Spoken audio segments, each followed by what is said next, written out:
Good morning, Cornerstone. Good morning. I hope you're doing well.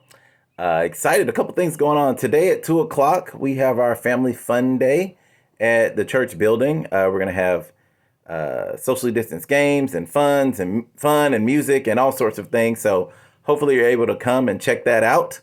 It'll be from 2 to 4 today at the building, and of course tomorrow we have service in person. For those who are coming in person, please show up between 9:30 and 9:40 or so. So we can take your temperatures, and again, wearing masks. We're going to sit spaced out, and we're going to be able to worship God together. I'm really excited about continuing with our series on the resurrection as seen through the Psalms. Tomorrow, we're going to be looking at Psalm 22, which is, quite frankly, probably the psalm that most ties into the cross of all the psalms. There has so many references to things that Jesus went through in his passion. So I'm excited about that. But for today's inspirational vitamin, I want to read from Romans chapter 1, verses 16 and 17. It says, "For I am not ashamed of the gospel, because it is the power of God for salvation to everyone who believes, first to the Jew and also to the Greek. For in it the righteousness of God is revealed from faith to faith, just as it is written, the righteous will live by faith." And I love how Paul starts off here. He says, "I am not ashamed of the gospel." I when I think about that verse, I think about this idea of being willing to say, man, without God, I am nothing.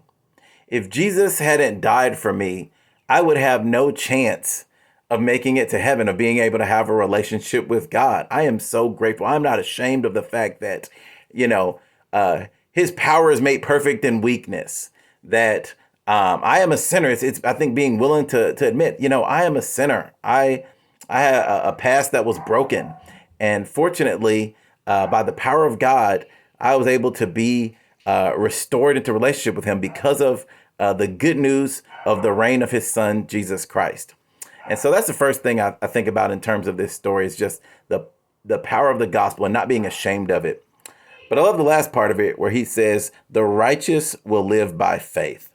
And I think it is the power of the gospel, it is being unashamed of the gospel that really enables us to live by faith. And what does that mean, to live by faith? I think for me, it's saying, you know what, today I'm going to make decisions that reflect the idea that Jesus is Lord of my life.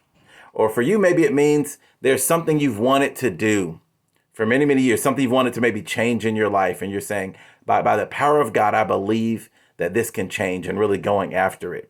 Or just praying to God and believing in God for the things that you're asking him about, the things that you're going to him about.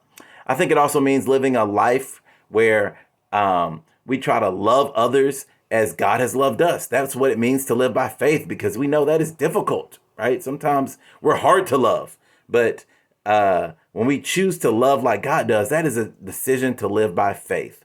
And so my encouragement for you today is to think about how can you live by faith? It says the righteous will live by faith. So how can you be unashamed of the gospel today? And how can you live by faith today? So that's your inspirational vitamin. Hope you have a great Saturday. We look forward to seeing you this afternoon at the Family Fun Day, and or seeing you tomorrow online if you're just tuning in virtually, or in person, seeing you guys about 9:40 and getting ready to worship God together. So have a great weekend. We'll see you soon.